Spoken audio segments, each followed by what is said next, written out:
It's Sunday, and you know what that means. It is time for the National Football League. Week 1 is here. Browns football's back, and so is fantasy football. We got the hottest hour in all of NFL radio, podcast, whatever, coming at you right now on the Sick Podcast with Andy McNamara. Turn up your volume. Because you're about to listen to The Sick Podcast with Andy McNamara. The sickest Cleveland Browns podcast. Cut back by Chubb. He's to the 10. He's still running to the 5. He dips outside left. He's going in. Touchdown. What a run. Nick Chubb. It's going to be sick. All right, everybody. Andy McNamara here with you. Finally, we made it. We made it. It's the NFL season. It's week 1. Coming off that crazy Lions-Chiefs game with the Lions going over with the upset. That gives me some confidence for the Browns. Both two bedrock franchises in the NFL. Both have never been to a Super Bowl. Both have had 0-16 teams, and the Lions are doing it. So why not the Browns? We're going to start that journey today against the Cincinnati Bengals. And Jamar Chase, I'm sure you guys heard, was running his mouth about the elf, about Brownie the elf. That's why I told you guys I don't like the elf.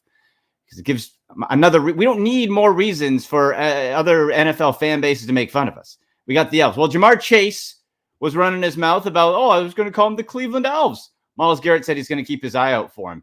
I think he's just a little bitter that Denzel Ward has shut his ass down in each game they've played. That the Browns are 1-4 against the Bengals. That Joe Burrow's never won in Cleveland. And let's keep that going today. So we'll talk some Browns, but main part of this show is going to be fantasy football focus each Sunday, 10 a.m. Okay, so we're going to be going through your start sits, injury updates, news and notes, everything relevant to your fantasy football team. And we use hashtag Ask Andy a little bit later in the show. Make sure you get your questions in. You can put them right in the comment section here. So jump in, click notifications, subscribe so you don't miss other episodes. Share with your friends. Maybe not your league mates. You don't want them to know the secrets, but share it anyway. Click subscribe and leave your comments there, or on Twitter at SickPodBrowns and at AndyMC81. Instagram and TikTok at AndyMC Sports. So you can leave all those comments there. We'll get to it. Just some quick notes before I bring on my guy, my former fantasy football show co-host with Sportsnet. Shoaib Alli is going to be coming on in just a couple minutes. I want to get to a couple Browns notes here before, and then we'll swing back to it after. Health-wise, looks like we're pretty good. Knock on wood. Okay, we got Denzel Ward out of concussion protocol. They eased him back in, not on the injury report come Friday. So Denzel Ward will play, which is huge to shutting down Jamar Chase, because Ward had that pick 6 a couple years ago, has absolutely dominated Jamar Chase. So you need Ward there. This defensive front for the Browns is so interesting to me. It's so fascinating how Bengals went and got Orlando Brown almost exclusively to try to slow down Myles Garrett. Joe Burrow has said publicly the problem is Myles Garrett when it comes to facing the Browns. So but how does Jim Schwartz get creative? You have Zadarius Smith on the other side, Myles Garrett's best complementary pass rusher in his whole career. So how does that work? How does Jim Schwartz get creative? And of course, Deshaun Watson. Fantasy football-wise, what does it mean? Real-life Browns-wise, what does it mean? Is he going to get back? He said all the right things, but does it show up on the field? We're going to find that out 1 o'clock Eastern. So I can't wait for that one. We'll break that down a little bit more later on. But health-wise, again, knock on wood, things looking pretty good. Joe Burrow for the Bengals, as you know, he's back. The calf is fine. Does missing some of that preseason slow him down? Started slow last year, so maybe. Well, we can hope. But we'll get to the fantasy football start, sits, and your questions for every game this week 1. But let's bring in my guy, Shoaib Alli from Sportsnet. I think he's on site from the Rogers Center in Toronto. Is that right, Shoaib? Yeah, I'm in the kind of the auxiliary press box, Andy. So the baseball season coinciding with the beginning of the NFL season. I always say this is the best time of year because we get the return of the NFL. We get all the ending drama for the MLB, the hockey and basketball not too far away. So I apologize for being in the press box, but next time I join you, I'll likely be at home. No, all good, man. I was gonna say I was hoping like an elaborate backdrop with the ball diamond. No, corner closet. I like it. Yes. Tucked away. So how you been, man? You ready? You got your how many fantasy football leagues you in this year? We're in one together. We're in the one together. I think, including ours, I am in 4 this year. I cut it down from 6 to 4, just because I felt like I feel like after a certain point, you kind of like it's kind of like diminishing returns on like who you can cheer for. I certainly want more than one, because you do want to cheer for like more than a handful of guys. So I actually, whenever I make my fantasy football lineup decisions, I find what I personally do is I usually end up like for example, I'm probably going to start like, I don't know, like Juju Smith-Schuster in a couple of leagues today. And instead of maybe starting him in like 3 leagues, I might start him in 1 league and then maybe take a couple flyers on a couple other guys, right? Just for like some fun diversity, perhaps. Yeah.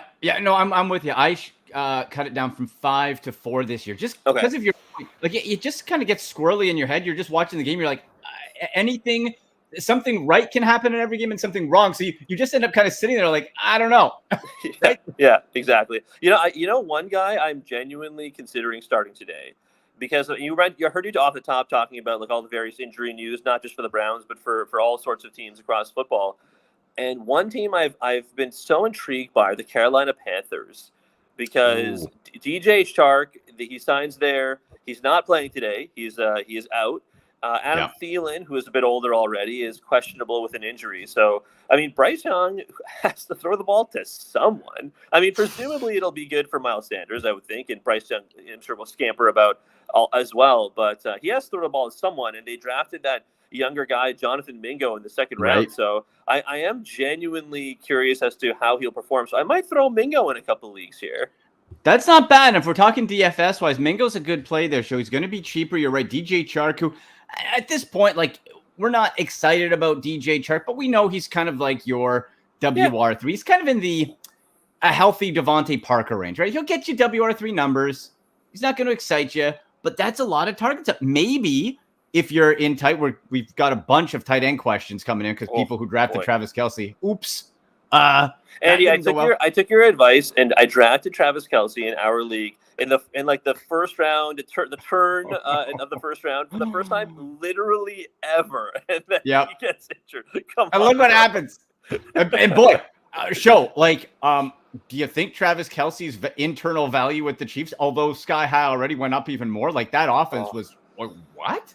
Oh man, I mean, it sure came at a poor time for Kadarius Toney to have like his literal worst game ever. Wow, get him out of here. I think I saw PFF gave him a grade of like either 1 or 0, which is like hilarious because I think like the lowest grade you see from PFF is like 50 or like 70 or something, right? Yeah. So good. I mean, he's probably gonna bounce back, but you're right. I think it does kind of like addition by subtraction show how valuable someone like Kelce is. Man, he was like Kadarius Toney, and like they were trying everything. He was brought in to be the replacement for Tyreek Hill as far as the gadget type plays. Right. He was just stuffed all day. He couldn't catch it, but it was terrible. Sky Moore, it was awful. But your point on who Bryce Young's going to throw to, Hayden Hurst. They brought him in. Now you have Ian Thomas still floating around there, so you could be in the sort of committee range. There's also one of the finest, I think, modern day. This sounds like a throwback like the 40s. Tommy Tremble. Not a very intimidating football name. Tommy Tremble, 3rd on the depth chart. Can I interest you in some Tommy Tremble shares, show? Pass. Hard pass. Deep to our danger zone pick, Tommy Tremble with 1 million points. Yes. Hayden Hurst perhaps could be an interesting play. Let's go through a few injuries, then we'll get through the games game by game here. I also have to say, so as we know, Washington, this just came in from Ian Rappaport. Okay. Not fantasy news, but the new owner, Josh Harris, trying to endear himself from that terrible regime that the Washington Commanders have gone through, ridding themselves. He knows his fan base, show, and nothing draws love like half-price hot dog day at the ballpark. That's his angle. Okay. I mean, you know what? Those things are expensive, man. Like you got to do that. You know what? It's funny. Like at the trade deadline, maybe about a month ago or so, in baseball, pardon me, the White Sox traded. I don't know if you saw this. The White Sox traded Jake Berger to the Miami Marlins. So also, first of all, Jake Berger, phenomenal last name. Yes. But he gets traded to the Marlins, and the Marlins did exactly that. They had a half price on burger night, and they apparently sold more burgers than like they had ever sold ever. So I think, you know what? That's a great way to endear yourself to the fans. People love a deal. So Washington's like, All right, all the internal strife, all the controversy, hot dogs. And, Yes. and apparently they sold out. The hot dog news came out and they sold out. So he knows his audience. So good for them. Good for Josh Harris. Now, some news. Darren Waller, we're talking about tight ends. Darren Waller, hamstring injury popped up on the Friday injury report for the Giants, but he will play. Okay. So that's good news. That's going to be, I think, a huge year for him. Devin Achane, the rookie running back for the Dolphins, will be inactive. So that ups the value potentially because, boy, Miami, we talk about the committees, and we're not that far removed from the tub of Patrick Laird days. That's very true. But Achane is out, so that means it will be a combo of Mostert and Salvin Ahmed. So Ahmed jumping up about 2 spots in the depth chart. Yeah. Could be, and he's flashed before, but boy, that Miami backfield is just a mess. It does make me kind of wonder for someone like Raheem Mostert. It does make me kind of wonder, perhaps. I mean, he's run into so many injuries, including I think in week 1 in prior seasons. So it kind of makes you a little leery. I certainly get it, but I mean, he's such a dynamic back when he has the ball in his hand. So it kind of makes me kind of wonder whether or not he should be a smash start today. I mean, it's kind of it's tough to get smash starts in week 1. I think for like any team, unless it's like a guy you drafted in the first round. But for the most part, I mean, if the rookie is out and Salvin Ahmed is the guy who's going to go after Mostert, I mean, we know Mike McDaniel likes to run the ball. I mean, too, and the other thing is Tua. I think a lot of people in their minds have it as he runs the ball too. He just doesn't run that much, as much as some of the Nor other should really he. mobile. Yeah, I agree. Like, and the guy's run into so many injuries. I legitimately feel a little bad for the guy because he's run into just so many injuries. But knowing that he doesn't run, I feel like Mostert has got to be in your lineup today. One way or another, he's got to be in there. Yeah. And the Tua angle is such, oh man, like it's more just like scary show. Like I almost don't want to watch him. Like that was scary last year. He was on the ground twitching, his hands were all curled up. It was like this guy's one hit away from something very bad happening, not just career wise, but possibly life wise. So that puts a whole cloud over the Miami situation. Other news, apparently expect big workload and big volume from Dalvin Cook today for the Jets. They are going to play it safe with Breece Hall. So that's coming from the NFL Network. Dalvin Cook on Monday Night Football. So if you got Cook, probably got him at a value. Over the season, I think we can agree, it's going to be Breece Hall's show. But for the first few weeks, like a Jamal Williams in New Orleans, this could be the time to use him, play him, and then maybe try to dish him off to a less suspecting member of your league who maybe isn't paying as much attention, and you can get something for him. I know trading is difficult in a lot of fantasy football leagues, Andy, but I kind of wonder if you're a Dalvin Cook owner that does not own Breece Hall, I kind of wonder if you should be trying to target a trade with the Breece Hall owner, right? Just because, and not necessarily even for Breece Hall, but just in the sense that, if Hall comes back and he does take over the backfield but gets injured again, or, I mean, Michael Carter is always looming back there, but you're right in that Dalvin Cook, he's fresh. He's only on the 1-year deal. They're gonna run it until the tread comes off the tires, essentially, right? So, and like it makes sense as to why wouldn't you do it? So, I had seen a quote, I think it was from yesterday, that Breece Hall is like more or less near 100%. It's just he hasn't. They're gonna ease him back in anyways, because I mean, I think a lot of players and a lot of athletes have talked about how like the last thing to come back after major injuries are your confidence in making like hard plants on your legs and your knees. So Breece Hall, electric athlete, but you're right. I mean, I would start Dalvin Cook for sure. And I mean, I'm a Breece Hall owner in a couple leagues that didn't manage to nab Dalvin Cook. So, I mean, I'm probably not starting Hall, even if like he does go off on a long touchdown run today, like in a 20% usage role. I think like the process is probably right to not start Breece Hall just because it makes more sense, right? Yeah, if you have another option, you can get questions into the chat here live on YouTube. Subscribe on Twitter at SickPodBrowns, at AndyMC81 or X. Is it officially X show? Do we call it X? Do you still call it Twitter? You know what? I call it Twitter. I admit I do. Even though when it pops up, it has like the X on my phone. It's weird. When you load it into a computer, it still says Twitter. So it probably either works. It's probably fine. At SickPodBrowns, at AndyMC Sports, at SNS Ali on TikTok and Instagram, at AndyMC Sports. Use hashtag AskAndy for your fantasy football questions. You can jump in the chat here as well. Click subscribe. Our buddy Grant is in Cleveland. He's downtown.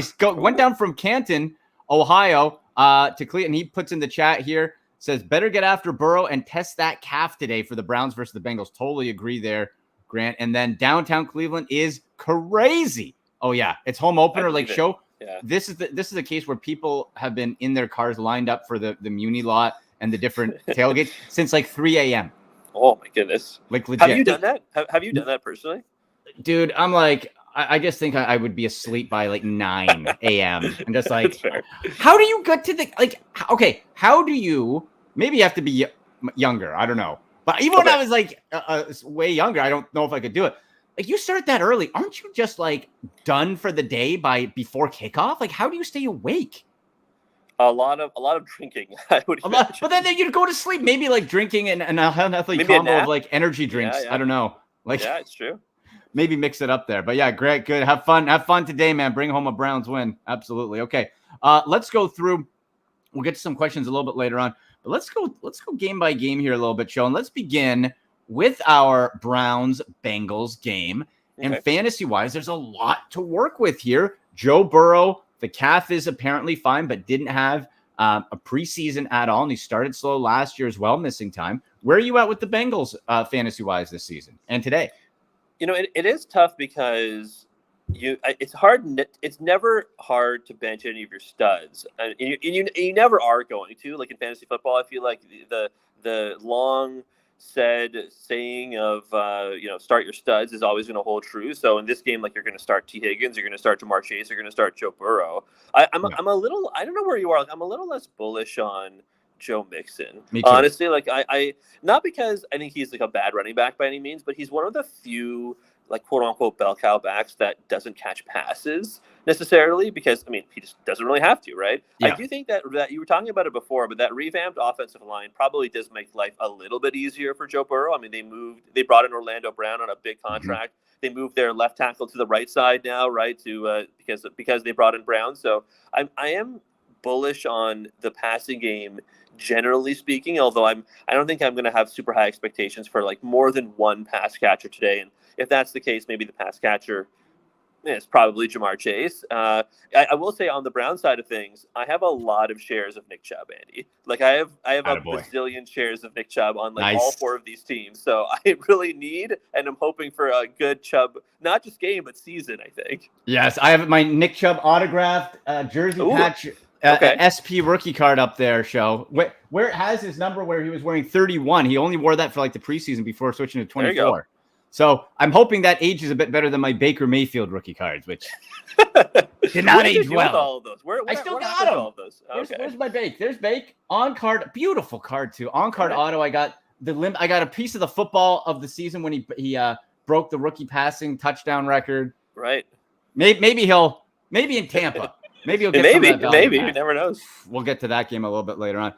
Going to the Bengals side for fantasy. Now, and Jamar Chase, look, this guy could go off at any time. You're not benching Jamar Chase. Duh. No. But if you're looking, let's say, at we always love our contrarian plays a little bit for, let's say, DraftKings or whatever your DFS platform. And not to say people aren't going to play T. Higgins, but Denzel Ward is playing for the Browns, and he has owned Jamar Chase. He's owned him. And that could change today.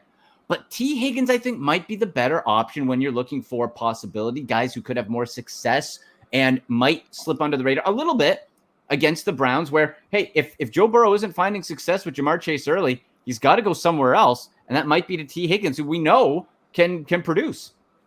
Well, I think T. Higgins is also a guy you'd be hard-pressed to bench, if only because most people drafted Higgins in probably the third round, for example, or you probably 3-4. You probably paid a healthy amount for him on an auction draft as well, because if anything, I think the offense in Cincinnati has shown they can support at least two wide receivers. I don't know that you necessarily want to ride with like Tyler Boyd today or the third wide receiver or even the tight end in Cincy. Burrow doesn't seem to throw a ton to the tight end, but you're right. I mean, especially if you're in like a half or full PPR league, I might feel a little better about maybe starting T. Higgins. I mean, you're not benching him, but I mean, like really feeling confident about having him in your lineup.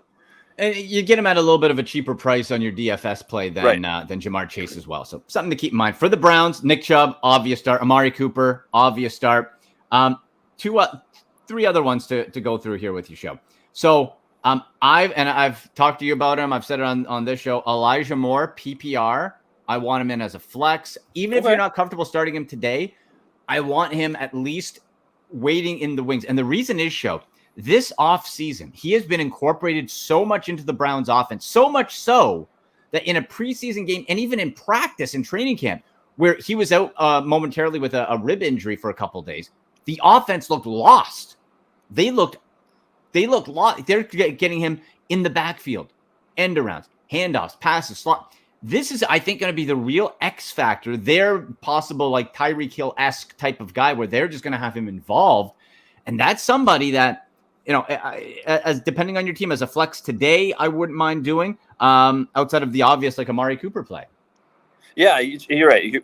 You're smash starting Amari Cooper, I think, regardless. Volume, anything. Yeah, exactly. But Elijah Moore, it's interesting because I think whether it's DFS or whether it's a redraft league, for example, but Elijah Moore was probably had in most redraft leagues for nothing. Like you probably got him at the very end of your drafts, I'm guessing. For most people, like you're certainly taking him in like rounds 12 or later for the most part, right? So if that's the case, I mean, like even if you don't start him today, there's no reason to give up on the guy because it costs you so little. And you're right. I mean, like basically every pass catching option after Amari Cooper and probably David Njoku. That's probably like the next guy. But but after those two, I mean, it's pretty much wide open. And if you think Deshaun Watson is going to be the guy he was when he was slinging it for the Texans a couple of years ago before all the holdouts and so on, then I mean, you know what? Then you might as well, because he has also shown he can support more than one wide receiver or more than one pass catching option, maybe is a better way of saying it.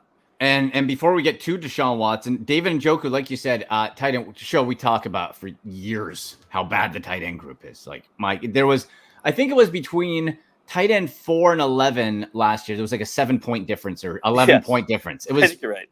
It was ridiculous. And to say in most positions, in all other positions, if you're like, oh, top 12, it's like, wow, they had a really good season. Tight end, you could be 8th and not get double-digit fantasy points in a game. Like it's not good. But David Njoku, what you want to see, this guy's 6'5", he was a state high jump champion out of high school. And show what I saw the last preseason game that I liked was Deshaun Watson did the nice easy corner of the end zone toss, big guy goes up and gets it. David Njoku could be a touchdown dependent type of receiver in an offense that's going to be throwing a lot more in Cleveland. Yeah, David Njoku, like he's one of those athletes that I think to myself sometimes should not be allowed to move as fast as he does for being as big as he is. I know it's like kind of absurd that he can move that fast, but he is an athletic monster. So I think if you're if you're in a little bit of a tough spot with the tight ends this week, and like, I mean, I feel like most people probably are, because it sounds like Mark Andrews is not going to play. Kelsey already did not play. George Kittle, there was a bit of a question mark there, but he probably will play. But, it's just knowing that all the top tight ends have some kind of question mark over their heads. I mean, if the next tier of guys can provide you any amount of value like David Njoku, it's a good place to be in. Yeah, for George Kittle, listed as questionable with a groin injury, is expected to play. But we know with Kittle, like, could be limited. What does Brock Purdy look like? It's against the Steelers defense. There's a lot of questions there. Darren Waller not 100% as we said as well. So, and finally, what about Deshaun Watson? This is somebody who, if everything goes right, he's young, he's got weapons. He talks, he's like, look, I think I'm better than I was in 2020 when he led the NFL in passing yards. Like, there's no reason why he shouldn't be, but there's a lot of ways that it could go where he just doesn't get it back. Like, that is I think when we talk about fantasy quarterbacks, that's your true wild card this year. Like, we could see Deshaun Watson as like a top 5 fantasy QB or out of the top 12. Yeah, it's very true. There's a lot of, maybe more than any other of the other top 10 players for the quarterback rankings, pardon me.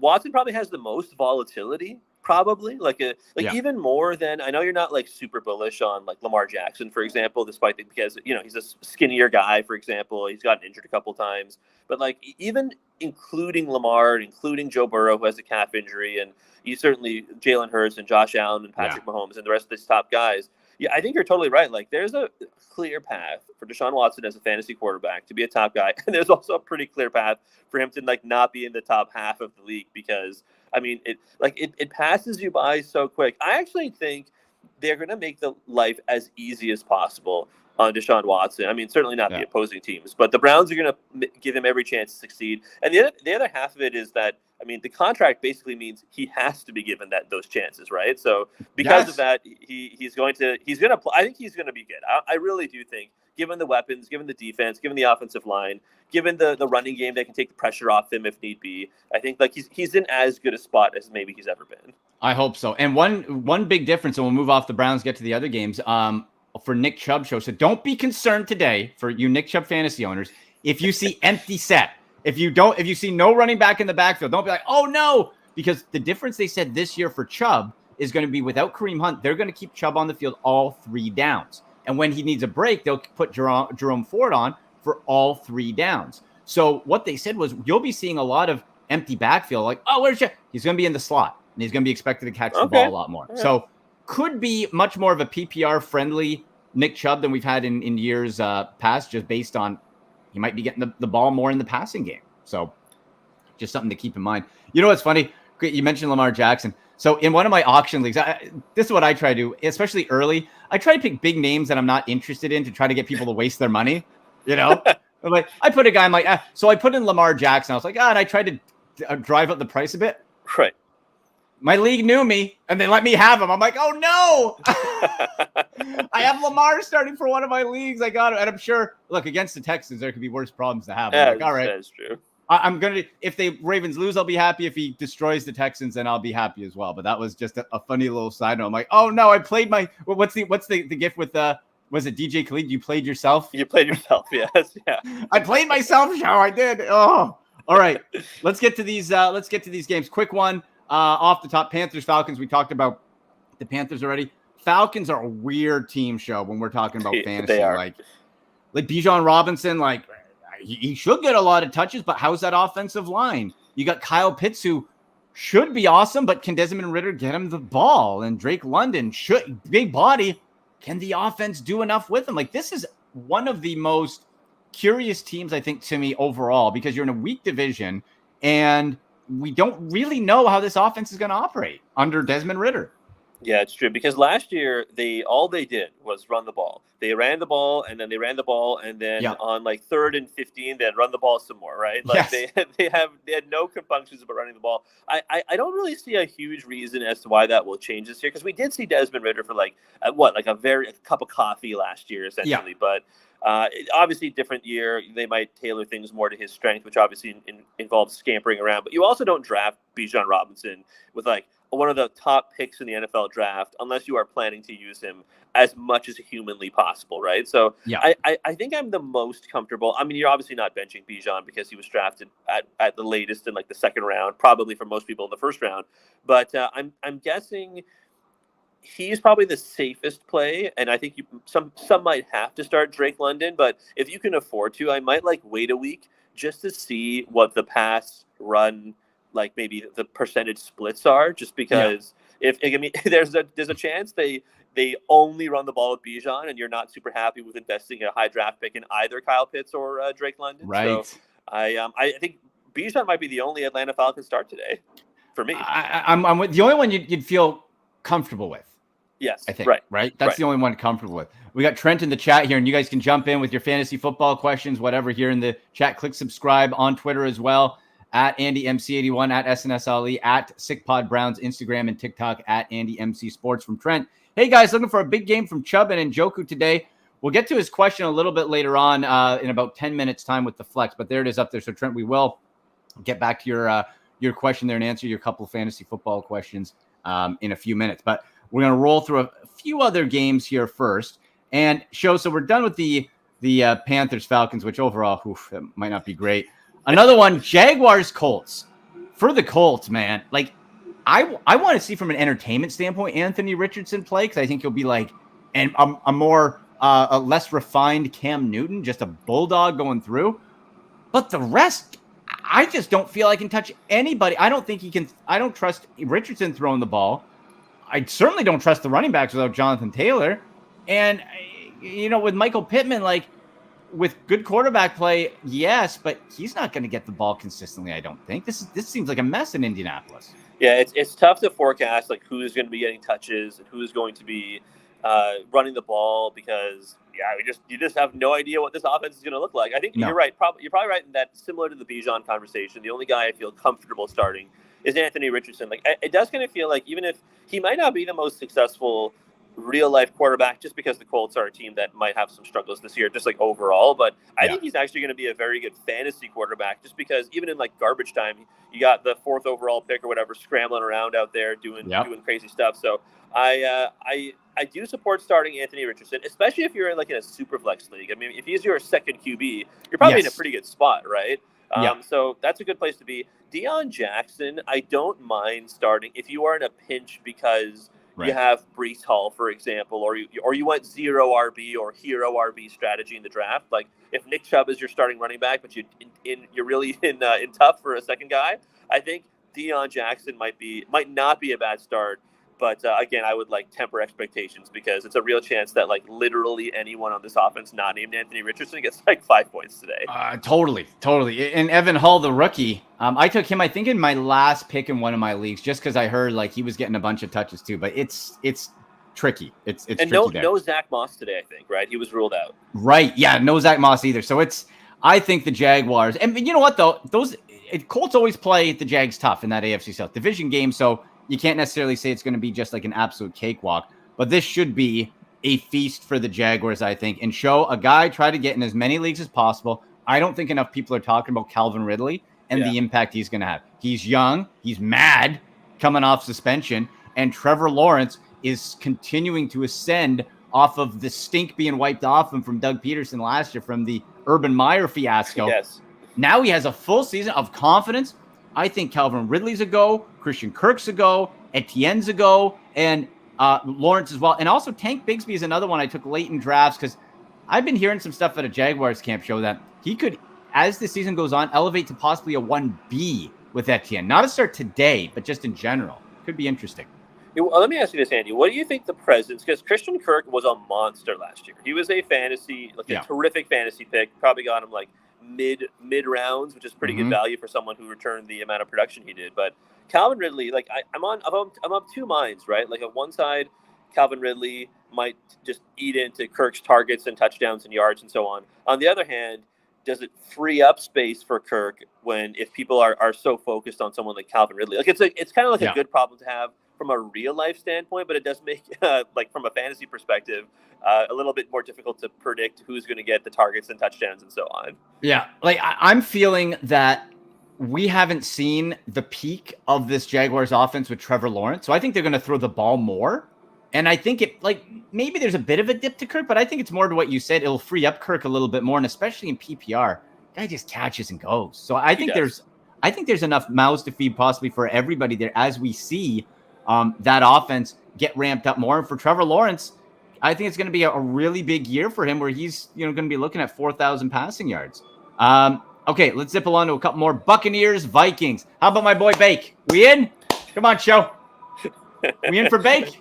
Baker, the Bake Show. You know what? I actually, for whatever reason, maybe it's because the pressure is off of Baker now. Because maybe in Cleveland, it always felt like he had to fulfill being such a high draft pick. First overall, and it never really felt like maybe there was 1 year where it felt like he was on track to do it, and then after that, it kind of felt like it was almost impossible for him to actually get that high. So I feel like in Tampa, you're following up a very recent Super Bowl win. You're following up Tom Brady, who just retired, right? I feel like the expectations are actually a little bit lower for Baker, and that might actually be a good thing, because he's still capable of slinging it. It does probably mean that, the ceiling for most of the skill position players underneath Baker versus Tom Brady is probably a little bit lower, but I mean, it's still enough to make you still want to feel good about starting Rachaad White, who's probably going to see a lot of volume. Makes you feel good about starting, maybe not good, but you could take the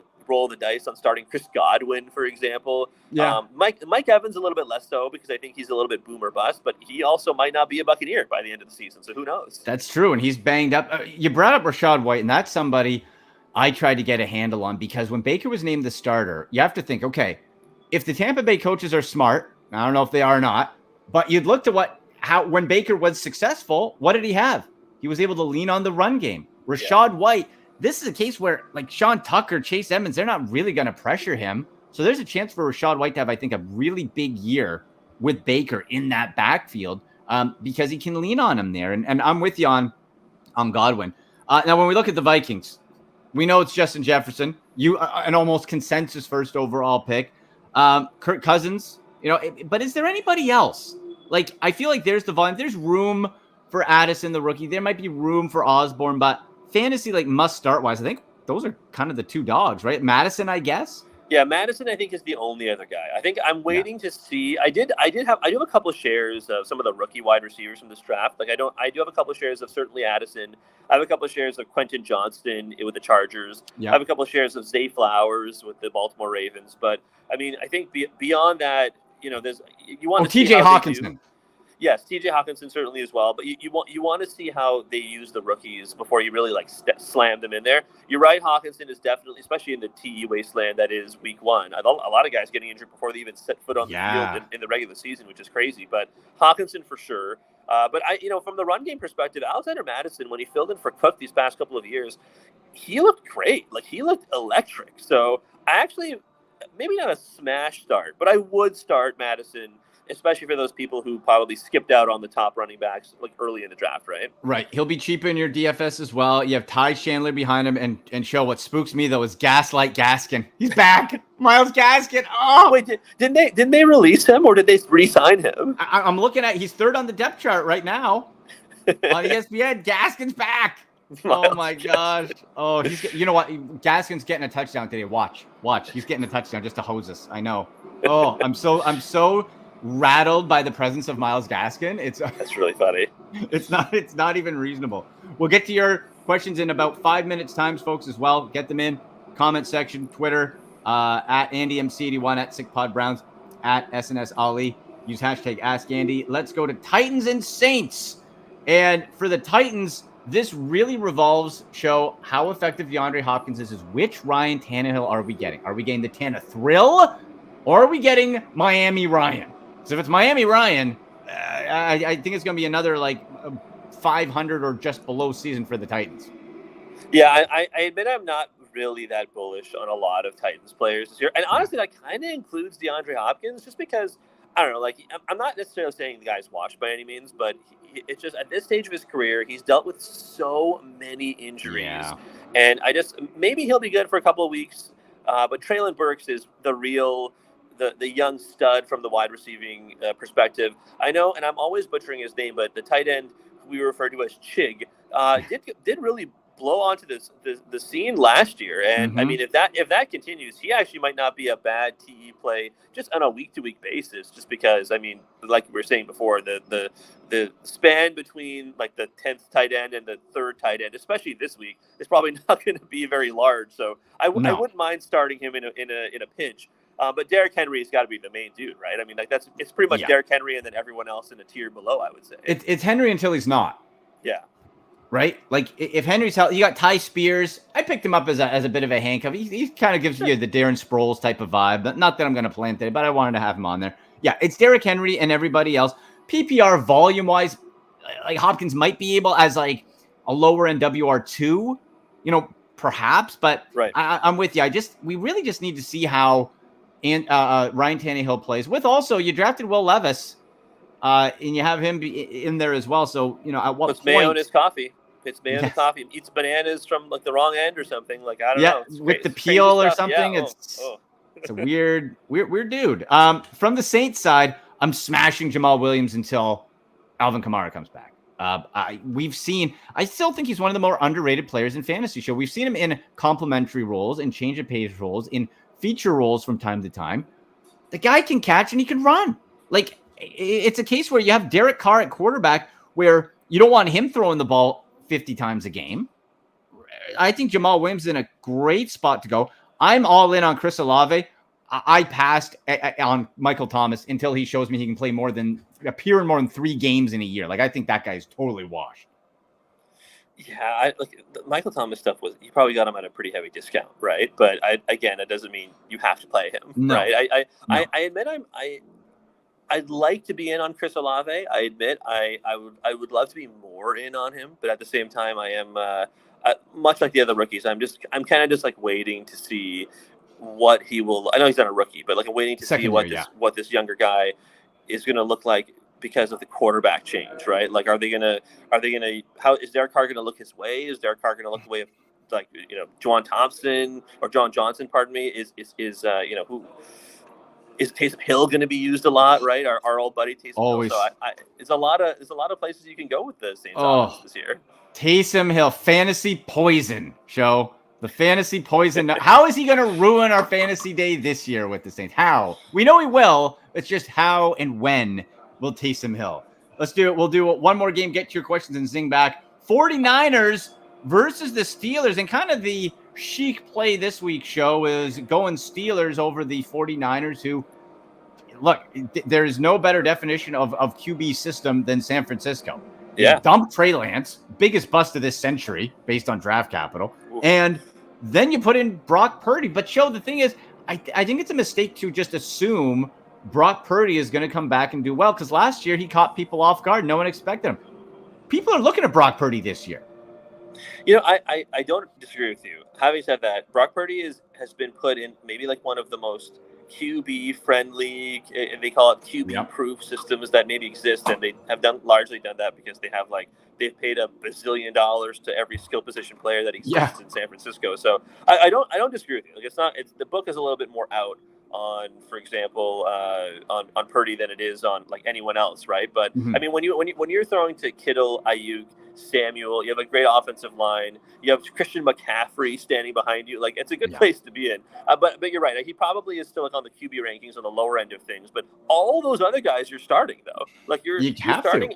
Like, how could you not start any of Deebo Samuel, Christian McCaffrey, Brandon Ayuk, George Kittle? Like, you pretty much have to start all of them, right? Yeah. And track George Kittle's health. He is questionable with a groin injury, is expected to play, but track him. And especially Christian McCaffrey. Show one league I was floored. Like, I queue people up in drafts, and I'm like, okay. Right. I had the 6th pick in an ESPN draft for my guys down in New Jersey where I go on. And Show, I was 6th pick, and McCaffrey was on the board. I had to, like, clear my queue. I'm like, what?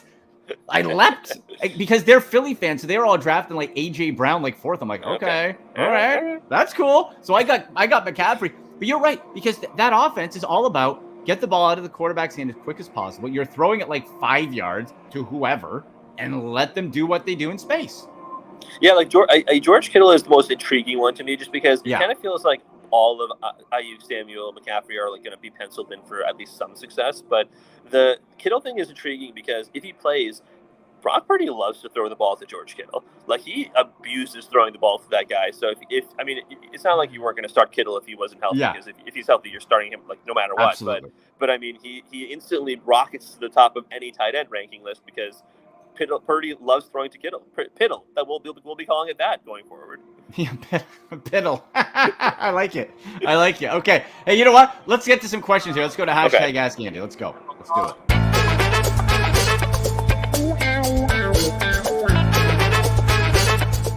There we go. All right. I like it. Jingle. At AndyMC81, at SickPodBrowns, at SNS Ali on Twitter. You can get your comments in here to the show as well, and Instagram and TikTok at AndyMC Sports. Can't believe I actually do some TikTok stuff, Show. I'm like, damn you, you world. I don't like it, but you got it. You might not have to like it, but you have to recognize it, right? You got to roll with the punches. Exactly. All right, let's bring up some Twitter questions here. Let's go to who do we got? Pagano? Oh, we got Gifford. That's fine. We'll go at Gifford Talks. Says start sit. So he's got 3 here, Show. So let's roll through these. 49ers defense versus Steelers or Jaguars versus Colts. I love the Niners defense. It's one of the top ones there, but I think I'd feel more comfortable versus the Colts because we talked about that game. And outside of Richardson just running a lot, I could see a lot of turnovers and weird stuff happening. I'd say Jags. Yeah, I'd probably lean Jags for the chances of turnovers. I mean, it's just, I feel like it's generally speaking, it's a much more sure thing for turnovers. I mean, then again, Kenny Pickett is not exactly the world beater himself, but I think he has a teensy bit more experience than Anthony Richardson. So you're right. I probably would go Jags. Then Rachaad White versus Vikings or Mostert versus Chargers. I'm going to say White because we talked about there's no one really behind him. It's an offense with Baker under center where it should benefit the running back. And with Miami and Mostert, like Mostert's one of the options, but he's certainly not the only option. And the Chargers defense is good. I think that's what the thing is. it's kind of wild because I'd like to see who Andrew's other running backs are, because I almost feel like you got to start both those guys. But Raheem Mostert against the Chargers is tough, just because it feels like there's the defense for the Vikings is probably a little bit worse than the Chargers, even though actually I think they're both decent defenses. But if I had to pick one, I'd probably go Rachaad White, just because it feels like they're going to lean on him more. Whereas, I mean, in Miami, pardon me, Tua has many more options to throw to, including Tyreek and Waddle and a bunch of other guys. So I think it's probably Rachaad White. Yeah. And last one, Juwan Johnson versus Titans or Darren Waller versus Cowboys. You're going Darren Waller all day. He's healthy. He's cleared from the hamstring. Track it. But, look at the Giants' depth chart. Who's he throwing to? Sterling Shepard? It's Saquon Barkley, and it's Darren Waller. Darren Waller is going to be, if he can stay healthy, that guy is going to be an absolute machine. He has real potential to be the second best fantasy quarterback this year behind Travis Kelce, I think, just based on the volume that Daniel Jones has to get him the ball because he's the best playmaker. Did you know that no Giants tight end other than Mark Bavaro has ever caught more than 1,000 yards once? It's literally happened one time in the history of their franchise. So really, I mean, the hamstring thing is tough news for Darren Waller. But if he is healthy, not only is he a smash star, but he might be one of the best tight ends in the history of the New York Giants, which is kind of nuts to say. Since Bavaro, that was 80s? A long time ago. Long time ago. Okay, let's bring up another Twitter question here. Hashtag Ask Andy from our buddy at Michael Pagano 71. Dalton says, great to have the fantasy tag team back. You're nice. Damn right. The people's hotline, baby. It's back. Tight end question. And this is rough, show. Okay, this is the questions we're getting because you're without Kelce. Questions with Kittle, yada, yada. Dalton Kincaid, the rookie in Buffalo, or Luke Musgrave out of Green Bay. And show, I like the talent of Kincaid, but you still have Dawson Knox, and you're still going with Stephon Diggs in Buffalo. I can't. And I don't love the Green Bay option either, but I think at least in Green Bay with the unknown of Jordan Love, he's at least going to be the tight end you'll throw to, whereas in Buffalo, we don't know. It does kind of seem like this is 6 of one, half a dozen of the other, right? But I actually will go Kincaid over Musgrave, just because I've read reports coming out of Bills training camp that and the preseason games and so on, that Kincaid has been fast-tracked over Dawson Knox, and in terms of being the next most reliable pass catching option after Stephon Diggs. Even he was competing with some of the Gabe Davis targets as well. So I'd seen that, and I thought that was interesting. Now, some of it I'm sure is preseason talk and coach speak and all that kind of stuff that kind of leads us all astray sometimes. But they also have invested a pretty high draft pick in Dalton Kincaid. Yes. So I think they are invested in just making him experience some success. So and I understand the Musgrave question because Christian Watson is out, so they got to throw to someone in Green Bay today, right? Romeo Doubs is also questionable for much of the week. So I mean, I know Jalen Reed will be a popular pickup, but I mean Luke Musgrave could easily be the same guy as well as Reed. But I think for a more known commodity in Josh Allen, I think I'll take Kincaid. Yeah, and you know what, Joe? There's a very real chance both will end up with 7 fantasy. Maybe or less than that. That's a very real possibility. And that the Bears' defense at home could attack and destroy Jordan Love. Who knows? Okay, let's get one more question up here. We'll get to the to Trent's question. Let's get that back up in the chat here. There we go. Big game from Chubb and Njoku. Me too, Trent. Question on flex: Mostert or Lockett? Got Keenan Allen and Devonta Smith as my wide receivers. So here's it's tricky because I think you have to decide on what you think Geno Smith and the Seahawks are going to be this year. Was it a fluke for Geno Smith, who before last year was almost out of the league? So is that real coming back? Where do you put in Jackson Smith and Jigba, who's coming off of wrist surgery? So I would think Lockett would be above him with DK Metcalf. I'm personally going to go with Lockett, but with hesitation. What about you? Did they say Jackson Smith and Jigba is playing? He is playing today? You know what? I'm going to check right now. I am 99% sure yes. Okay. Because he did. Let's see. Go ahead. Yeah, he's playing. He is playing. Okay. So yeah. I think that for me, not that makes the decision, but they also invested a very high draft pick in JSN. So if that's the case, and he was great in college. So I have a feeling, I mean, it's good news for Geno, probably a little bit less news for Tyler Lockett, who has been largely used as a medium to deep threat in the last couple of years because DK Metcalf takes up a lot of the space and the real estate on the field for Seattle as well. So you add another talented pass catcher. I think for Trent, I might go Raheem Mostert because, again, we already talked about how the other guy, the rookie, Shane, is out today. And, I mean, how much faith are you putting in Savon Ahmed? And, again, I think there's every possibility that Tua just throws the ball like 40 times today, but they're going to use the running game a little bit because Mike McDaniel comes from the Kyle Shanahan school of using running backs. So I think I would, in this particular situation, until we see what the usage is, like the split for the 3 wide receivers in Seattle, I think I'd go Mostert. I'd like to see as well for Trent what his other running backs are. Right. Just to kind of see out of curiosity there. Okay, let's get back to some of the games here. If you got more questions, pop them in the chat, pop them on Twitter. At AndyMCD1, at SickPod Browns, at SNS Ollie. And all right, where do we leave off? We left off, and we'll go Cardinals Commanders. Like, show. Let's be real quick on this one. I'm going James Conner with the Cardinals. I picked him up in a couple leagues. Okay. You have Josh Dobbs, who was traded from the Browns because he was the backup. And Josh Dobbs, he's like an aero scientist. Like, he's super smart, but he hasn't played a lot. I didn't know. Yeah. That's But cool. like legit, like he's like an astro something. Like he's a rocket scientist. He's cool, super duper smart.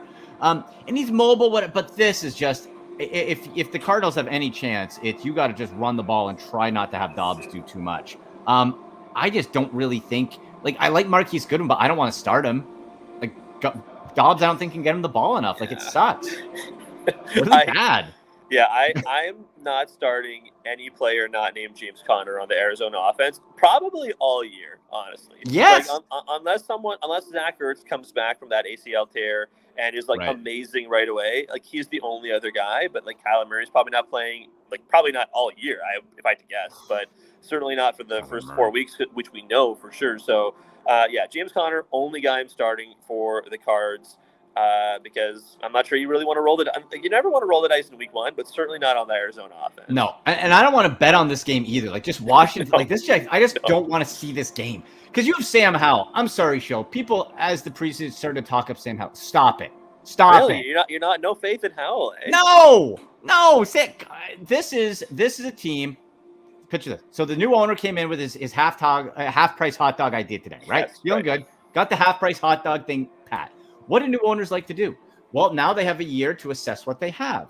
Ron Rivera, I bet, is going to be fired after this year, and you're going to bring in a new quarterback with a high draft pick next year. The problem is when you look at options here. Brian Robinson on his own, love him. Antonio Gibson on his own, love him. Together, I'm not sure quite what to make of it as far as who to start. Terry McLaurin and Dotson, I like again, but how much is Sam Howell going to get them ball? I'm just downgrading pretty much everybody to sort of on that Washington, probably like flex or like a third, if it's a wide receiver. I just don't like it. Yeah, Jahan Dotson was he flew up the draft boards in the offseason, and Scary Terry probably dropped a little bit because he had that lingering, was it a hamstring issue? But he had some kind of injury in the preseason, or maybe it was turf toe, I think is what it was actually. And I think people were a little concerned about it, rightly, because those are not great injuries to have if you're a wide receiver. But it's a great question. Like, can Sam Howell support two? If not, maybe not WR1s, but like WR2s or a WR2 and a WR3. Like it's not impossible, but I don't know if you want to bet on it necessarily. I don't mind starting Dotson, but if you're starting him as anything above a WR3, I think that's kind of asking for trouble. Yeah, like you better have better options, and it's tough. That game's Texans Ravens. Ravens should just put the boots to the Texans. Like for you know what? Similar, like CJ Stroud is a much better. Or more pro-ready quarterback than Anthony Richardson was. The pressure's not going to get to him. Played under Ohio State. I love C.J. Stroud. But the weapons there are not a lot. But that being said, I still think there is room for, let's say, a back-end RB2 or flex for Dameon Pierce, who we liked last year. You do have Devin Singletary, but Singletary never wowed us. And Robert Woods is on the way down. Nico Collins, maybe. Dalton Schultz is there. Like there's some ifs, but it's certainly dicey in Houston. Dalton Schultz is like not a terrible play, just because they gave him like a boatload of money. And anytime you give a player a boatload of money, you know they're going to try and get that guy involved as much as humanly possible. So if you are hurting for a tight end spot and Schultz is available, he might be available in a decent amount of leagues. He might not be a bad play.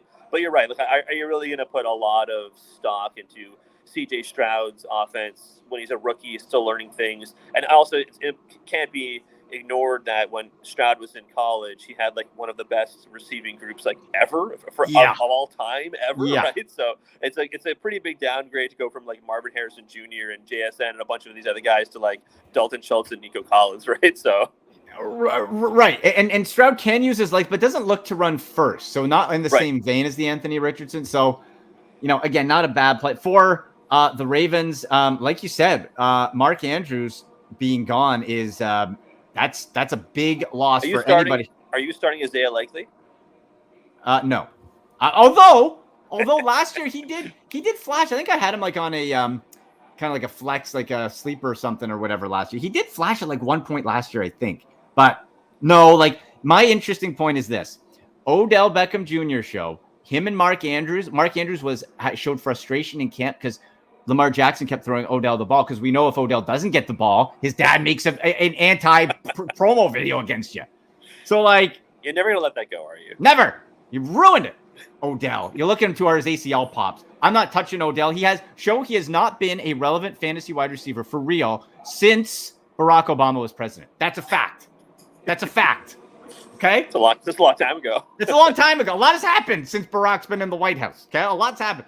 So I don't want OBJ. Really, Lamar Jackson I'll take. If Andrews was in, I'd take him. The rest, like J.K. Dobbins, again, okay, can he stay healthy? And Lamar Jackson's going to run first. I do think the offensive coordinator change from Monken, Greg Roman to Monken, I think is fascinating, because we know it's probably going to be a lot of run game stuff as well. But Monken, when he was the OC for Georgia, he was a big fan of taking shots down the field, and Lamar Jackson can do that. And now he actually has the weapons to actually catch the ball downfield. Like, I think of all the receiving options, I'm probably the most bullish, especially with Mark. I mean, it would be Mark Andrews if he was playing, but he's not playing. So because he is, is it crazy to say Zay Flowers? Like, Zay Flowers, that was his thing in college, right? Like catching long balls downfield. Yeah. I'm not saying you want to bank on like an 80-yard touchdown grab on one catch, but I mean, they drafted the kid super highly, so they're going to use him. If he's used with different quarterbacks, if you had Zay Flowers like in the slot as well, PPR, I think he could be a dream. The question is Lamar Jackson going to use him that way? Right.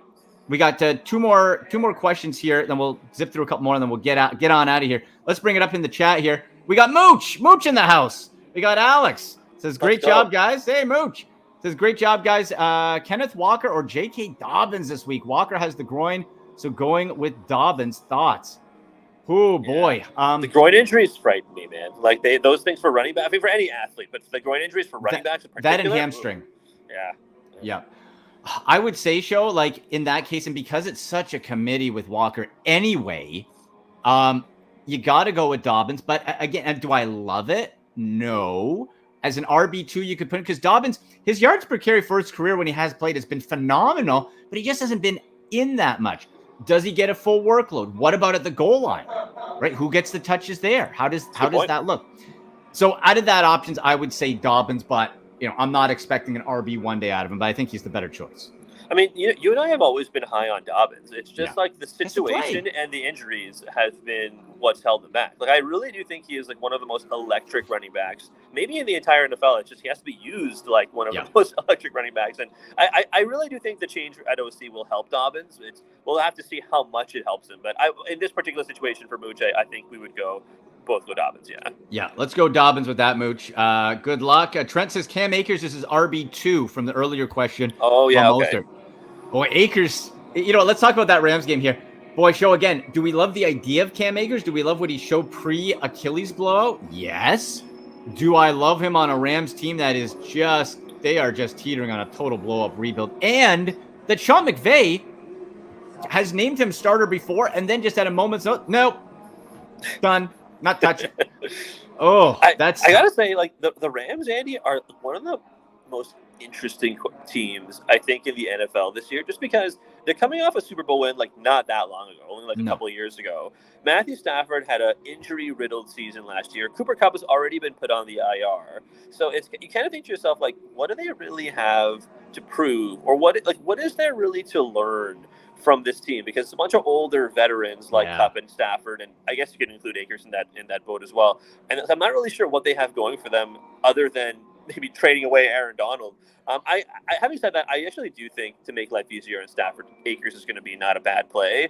But I think Trent is probably, like, if that's your RB2, I think I would start Akers over Mostert in his particular case. And without Cooper, look at this wide receiver group show. Van Jefferson, these are the starters. Van Jefferson. That's your guy. That's my guy. Finally, it's Van's year. Finally. Me for Van and you for Irv Smith Jr. Exactly.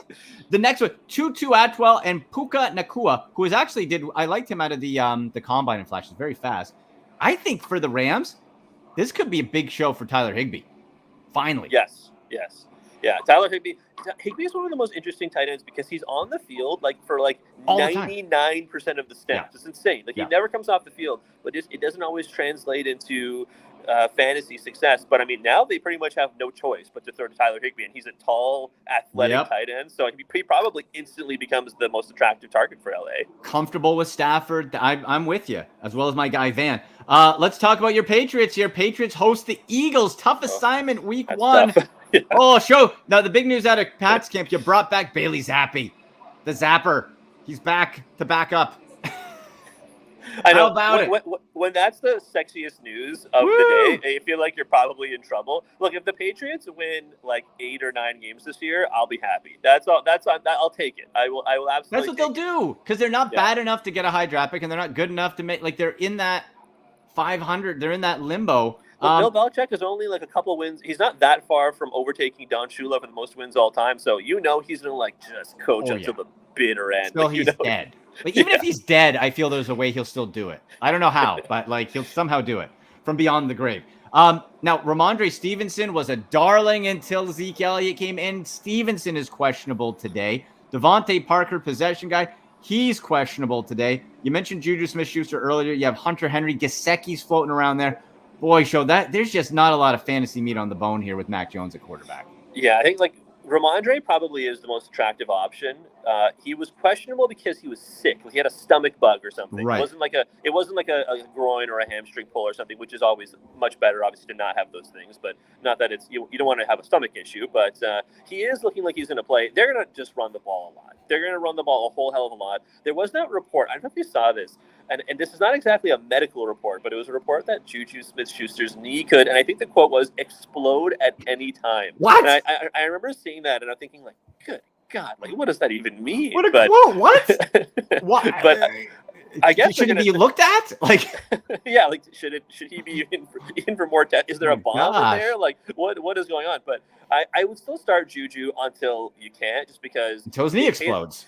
Yeah, I mean, exactly. They paid him a lot of money to effectively replace Jacoby Myers, who went to join Josh McDaniels in Vegas. So I think Juju is probably the best pass-catching option. But, I mean, Mac Jones had such a terrible year last year that you kind of have to wait to see what the Bill O'Brien effect will be on the Patriots offense before you really, go out and start anyone not named Ramondre Stevenson, essentially.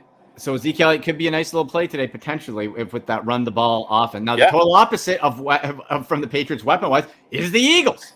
Start everyone. Yeah. Yes, please. A.J. Brown. Yes. Devonta Smith. Yes. The target share, you can start both comfortably. You could even have a world where you could have a 1-2 Brown and Smith on your roster.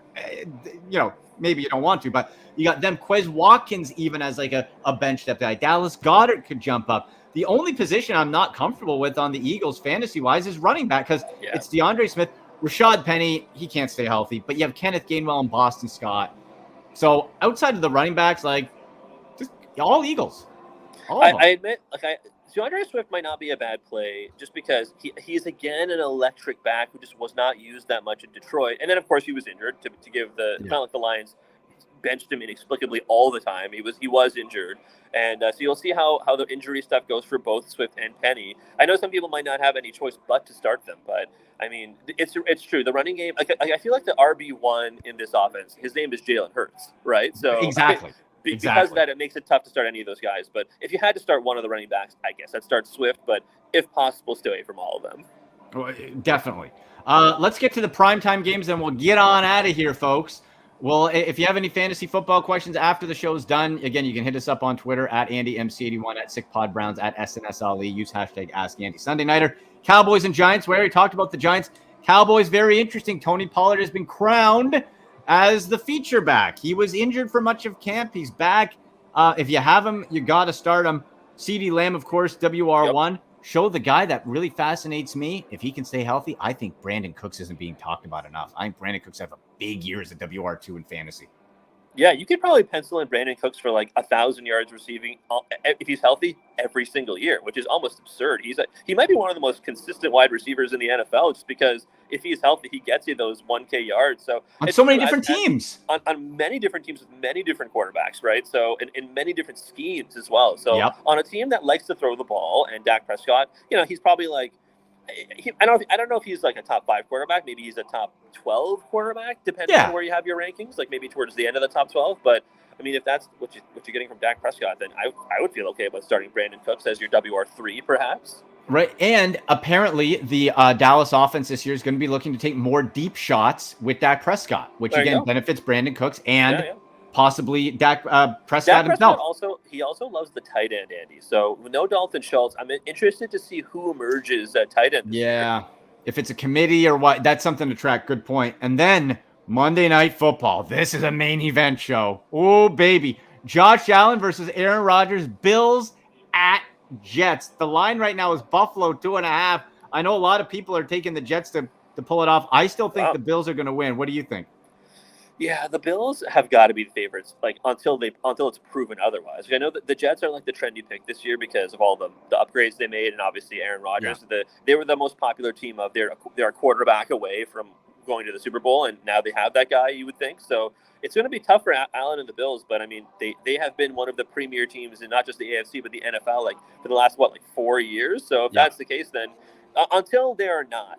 I feel like you have to go with the proven commodity in Josh Allen and the Bills. Yeah, and we talked about for a moment Luke Musgrave, earlier tight end, because of Christian Watson being out, Romeo Doubs being questionable. I think really with Jordan Love, I think it's going to be a total flop. I do not like Jordan Love at all. Not at all. I just not bullish. It's done. It's done for Green Bay. You had your 20 years of fun with Rodgers and Favre. It's done. The only two guys I feel comfortable starting right now this week, Aaron Jones and then A.J. Dillon, because they've proven both can produce as a 1-2 in fantasy on a weekly basis. And with a young quarterback who's really making his first start of significance, you're going to want to lean on the run game. Yeah, Aaron Jones, I actually went cheaper than I thought he would in a number of drafts. So I like it. You're right. The run game is probably where you want to lean on it. For me, the jury's still out on Jordan Love. I'm not going to be, maybe I'm a little more bullish than you are on Jordan Love. I'm totally sold out on him. Okay. Some Browns injury news. Safety Juwan Thornhill is testing his calf. There's a video now before the Bengals game. He will be a game time decision, which is a big potential loss if he does miss that ball game. Denzel Ward is in and could have a benefit to the Bengals receivers if he's out. So that's the latest Browns news there. All right, Show. Hey, man, tell us where people can find you, what you're doing, all that good stuff. Yeah, SNS Alli with 2 L's on Twitter is where you can find me most of the time. I'm at the Rogers Center today for Blue Jays and Royals series finale as the season winds down. But I can't wait for fantasy football. It's been it feels the off season is so long, Andy, that it's so nice that they're back. But I also do some writing for Sportsnet.ca. For NFL stuff. I had a piece out the other day about rookies to watch out for, X factors to watch out for as well. So give it a read because I think I had Sam Laporta in one of those, and then he actually played pretty well. So I think I'm looking forward to seeing what comes from the rest of these younger guys as the 2023 season continues. Yeah, I think Laporta, that one catch he made, fingertip catch, I think really proved as being reliable. Yeah, that just seemed to click. I'm like, that could be a rare tight end, relevant fantasy guy that we see. Yeah, it's true. It doesn't happen for rookies all that often, but no, who knows? Not for tight ends. So, all right, Show. Hey, we're back. Thank you so much for joining me on this. Let's do it again next week. Yeah, anytime, Andy. All right, buddy. We'll talk to you later. There he is, Shoaib Alli. Fantasy football. You got what you need, I hope. Again, if you have any questions coming in, hit me up on Twitter at AndyMC81. Use hashtag AskAndy. For Browns news again. Juan Thornhill, game time decision with the calf. Denzel Ward is in. Cleared a concussion protocol. That's huge. Everybody else seems healthy. Knock on wood. Let's go get those kitty cats. No excuses this year for the Browns. No excuses. The rust is off. Deshaun Watson, we want to ball out. This defense, Jim Schwartz, be ferocious, attack, be creative on that front.